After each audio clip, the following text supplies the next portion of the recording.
Zot Merkoqa, besoni që do ketë një vendimarrje për Belinda Ballukun dhe besoni që karriera politike dhe publike e Belinda Ballukut, po themi në funksione publike, ka marrë fund apo përderisa nuk bie Rama nuk do bie as Balluku? Jo, nuk është problemi as se bie Rama apo nuk bie Balluku. Rama kërkon ta shtyj sa më shumë të jetë mundur për të arritur në ato nivele që ai kërkon, sepse Rama nuk ka lidhje fare me Ballukun dhe Balluku nuk ka lidhje me Ramën për sa i përket dosjeve, për sa i përket akuzave që janë, nuk ka absolutisht asnjë lloj lidhje. Rama e vetme lidhje me Ballukun që ka Rama është ajo që unë kam thënë, nëse Rama do ta shkarkonte dhe do kishte moralin e një shtetari apo moralin e një kryeministi drejtuesi të një partie, Rama në momentin që doli nga spaku me mandatin e të pandehurës, Rama duhet ta shkarkonte. Por Rama, unë nuk kam thënë qysha ditë që Rama nuk e shkarkon dhe Belinda nuk jep dorëheqjen, pasi nëse Rama do merrte guximin për ta shkarkuar, Rama patjetër që do të llogariste kokën e tij. Unë kam thënë do plasë lufta rrugës, kështu që ai më tepër e ka personal, privat, me ata që janë pas Belindës se sa me Belindën, dhe ai kërkon në këtë mënyrë, e kupton mjaft mirë që një vendim i gjykatës kushtetuese pro vendimit të GKK-s, pra për pezullimin e Belindës nga detyra, do i hapte rrugë spakut dhe do anashkalonte kuvendin për të mos marrë më leje, dhe një vendim të tillë spaku mund ta merrte edhe për vetë kryeministrin, kështu që nëse prandaj ai tehu i thikës, nëse gjykata kushtetuese do të japë një vendim të tillë, nesër spaku me të drejtë mund të marrë një vendim të tillë edhe për vetë kryeministrin, kështu që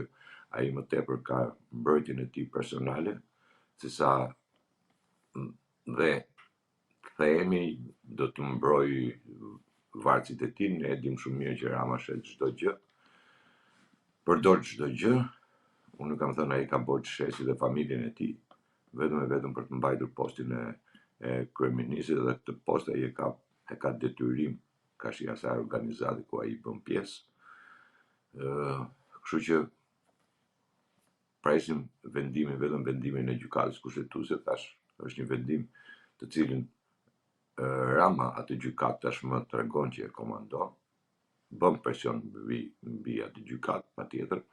dhe do luaj çdo lloj forme, mënyre. Mund të shkojnë deri në idiotësi, sa mund të dalim me një vendim për ta çuar në Komisionin e Venecias. Kështu që Rama këtë kërkon dhe këtë kërkon të bëjë, domethënë që ta detyrojë atë gjykatë kushtetuese në formën dhe mënyrën e tij patjetër për ta dërguar në Venecia, dhe kuptohet që do shtyhet afati, koha,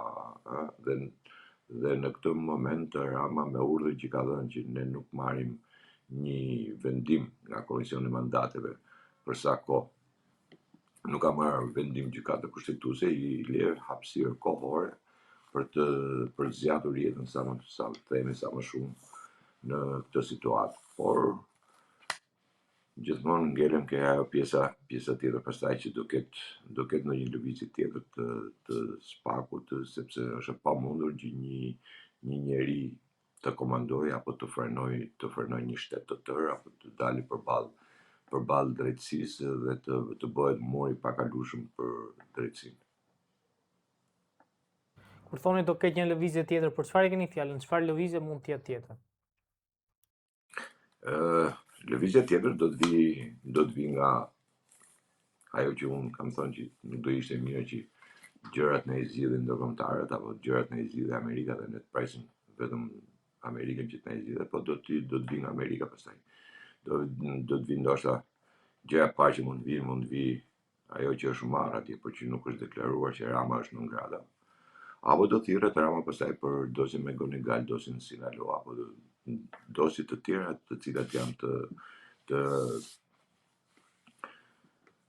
të të mirë informuara dhe të mirë bëra në Amerikë dhe Rama të dalë dhe të deponoj para drejtësisë amerikane apo të marrë një akuzë në Amerikë. Ky do jetë, nuk do ishte për Shqipërinë, flas jo për Ramën, por për Shqipërinë nuk do ishte një augur i mirë, një gjë e mirë, por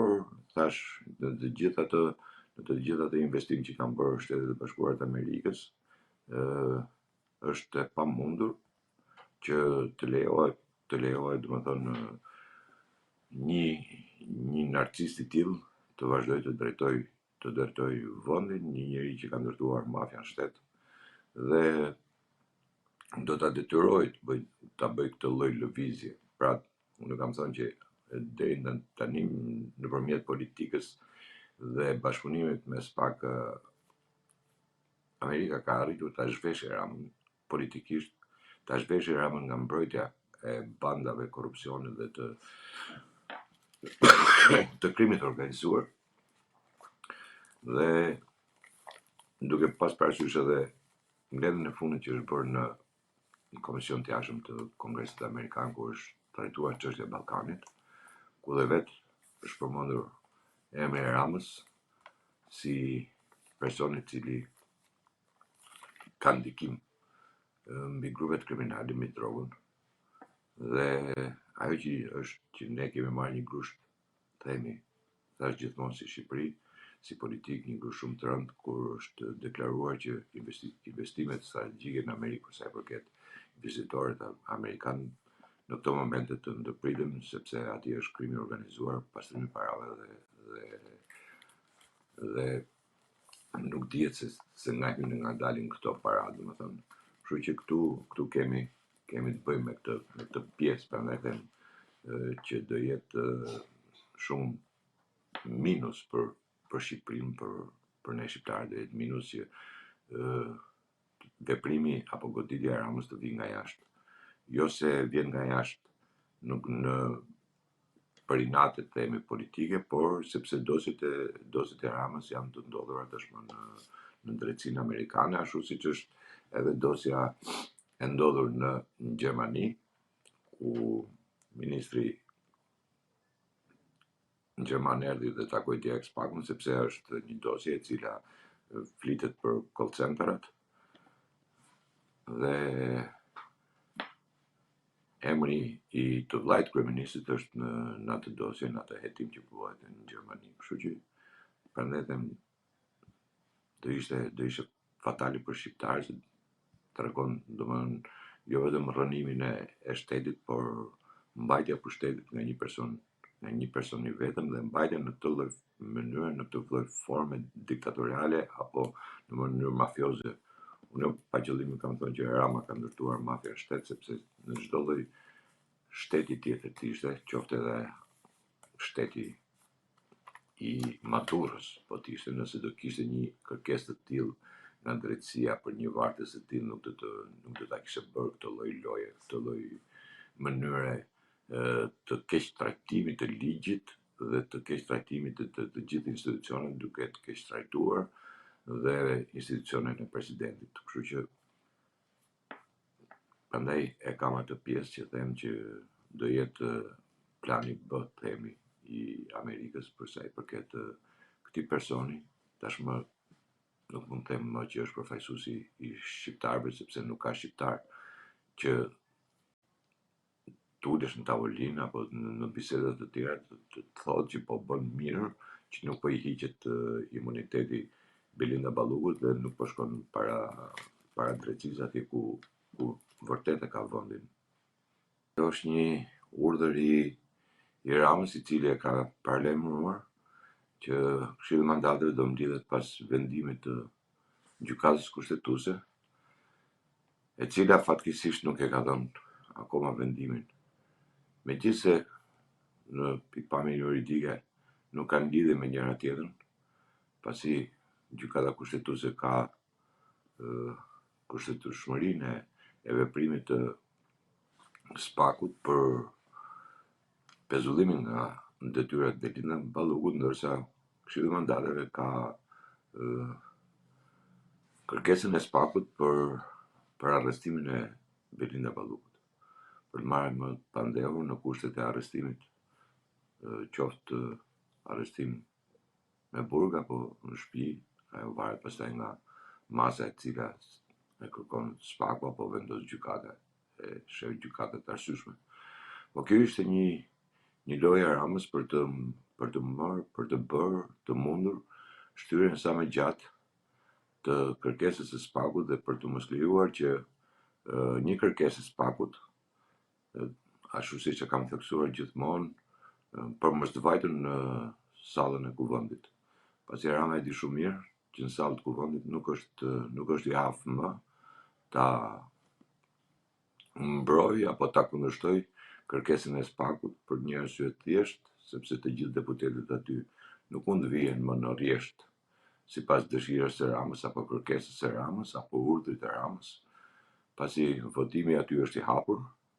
do jetë të pranishëm qoftë trupi diplomatik, qoftë e dërguara e ambasadës amerikane, dhe qoftë krerët e spakut apo të BK-s do jenë prezent në atë seancë, kështu që Rama e di shumë mirë që në atë moment deputetët nuk janë më në diktatin e këtij, por janë edhe në vëzhgimin e këtyre institucioneve që përmenda më lart. Kështu që ai e di shumë mirë që po kalojnë në seancë plenare, patjetër që do hiqet imuniteti, pra do pranohet kërkesa e spakut, kështu që ai mundohet me këto lloj lojrash, me këto lloj filmash, kërkon që ta shtyjë sa më shumë. Madje unë shkoj diçka më shumë duke parasysh që gjykata kushtetuese nuk po mori vendimin, pasi e kam thënë me kohë që gjykata kushtetuese nuk kishte nevojë ta zgjaste kaq shumë këtë lloj procedure, pasi është shumë e thjeshtë, nuk ka ndonjë shkele kushtetute apo mos përputhje me kushtetutën vendimin që ka marrë që goja përsa i përket marrjes pasaportës dhe shkarkimit apo pezullimit nga detyra të Belinda Ballukut është në përputhje me ligjin, në përputhje me kushtetutën, dhe gjykata kushtetuese nuk do ta kishte marrë fare në kërkesë për ta kaluar seancë. Apo ky është ndikimi i personave të cilët janë në atë gjykatë, janë njerëzit e Sorosit aty brenda, dhe kuptohet që janë të gjithë në komandën e Ramës, sepse Rama tek e fundit i ka vendosur aty. Unë e kam cilësuar madje edhe me emër që Kendi Ibrahimi është i pari person i Sorosit që komandon apo bën presionet brenda asaj gjykate. Kështu që janë 5 persona në atë gjykatë, që unë s'mund të quaj më gjyqtar, që nuk ka qenë njëherë gjyqtar, nuk e kanë vënë njëherë veten në karriken e gjyqtarit, dhe me këta 5 persona lëvizet tashmë, dhe Rama i përdor si manekina për qëllimet e tija personale, individuale, dhe për të bërë atë kashillikun, kashi drejtësisë, kashi spakut, apo qoftë edhe kashi ndërkombëtar, dhe sidomos kashi Amerikës. Sot mërkot që ka pasur një vizitë kryeministrit të Shqipërisë Edi Rama në Izrael, ku aty është pritur me ovacione në kuvendin e këtij shteti. Si e gjykoni këtë vizitë, zotit Rama, dhe çfarë mesazhi ose çfarë mendon për mesazhin që përcolli ai gjatë fjalës së tij në kuvendin e Izraelit? E para herë nuk pati ndonjë ovacion në kuvendin e Izraelit, pasi atje 7 deputet ishin. S'kishte më tepër se sa 7 deputet, pra salla ishte bosh, foli në një sallë bosh, foli në një mënyrë tepër fyse, sidomos për shtetin shqiptar, dhe e ktheu në mënyrë individuale, personale, duke përdorur edhe fëmijën e tij në atë fjalim, ishte turshëm që të përdoren edhe fëmijët përdoren në një fjalim të tillë, por ajo që Rama u mundua ta shiste si gjë të tijën, themi, edhe personale, duke futur që populli shqiptar është ai ndjes, është ai që ka mbrojtur çifutut, nuk është e vërtet, sepse ka qenë qeveria shqiptare, ka qenë marrëveshja me dy frashit me Hitlerin për pavarësitë të kushtëzuar të Shqipërisë, ka qenë ministri i asaj qeverie i cili dha urdhër për të pajisur të gjithë me pasaporta shqiptare dhe ka qenë Xhafer Deva, po ministri i asaj qeverie, i cili nuk pranoi në asnjë mënyrë që të bënte një listë me emrat e hebrejve. Kështu që ka qenë ajo qeveri të cilën Rama dhe soji i tij e quan qeveri vazhdonte ta quajë qeveri Quislinge, vazhdon të ofendoj atë lloj qeverie dhe asnjëherë nuk kanë deklaruar dhe të thonë që po jemi ne ata që e shitëm këtë vend, e coptuam këtë vend dhe shkatruam këtë vend. Ky ishte pjesa e parë. Pjesa e dytë e Ramës, Rama nuk ishte në ovacion, ajo ishte një vizitë e cila më tepër i leverdiste Netanyahu dhe pa qëllim, e kam thënë edhe në një emision tjetër, që Izraeli që kanë hall, Netanyahu që kanë hall shumë të madh, përsa për thret një person si Rama dhe i thur lavde një personi si Rama, kur thash është njeriu që ka ndërtuar mafia në shtet në Shqipëri, është njeriu kur partneri i Netanyahu, siç është Amerika, e ka në raportet e saj, e ka cilësuar Shqipërinë si vendi i drogës, krimit, pastrimit parave. Dhe ajo që më bëri pastaj përshtypje në atë fjalim ishte momenti kur i ftoi që të vinin në Shqipëri, se Shqipëria ishte vend shumë mikpritës dhe shumë i mirë. Pra, kthehemi tek ajo politika apo synimi që ka pas Sorosi në planin e tij për ta kthyer Shqipërinë në një vend, në një stret të Izraelit apo të vendeve të tjera, të cilat duhet të mbushin dhe të përdorin Shqipërinë si bazë. Kjo ishte nëse do lexohet dhe do zbërthehet tamam fjalimi i Ramës, unë them më tepër shkon në tradhti kombëtare se sa në një prestigj të shtetit shqiptar, kur dihet që për sa i përket feve, shqiptarët nuk kanë pas kurrë absolutisht asnjë lloj problemi me çështjen fetare. Të gjithë komunitetet fetare kanë jetuar në mënyrë shumë qetë, kanë pasur marrëdhënie fantastike dhe kjo fal jo politikave, po fal atij genit shqiptar. Duke qenë se ne kemi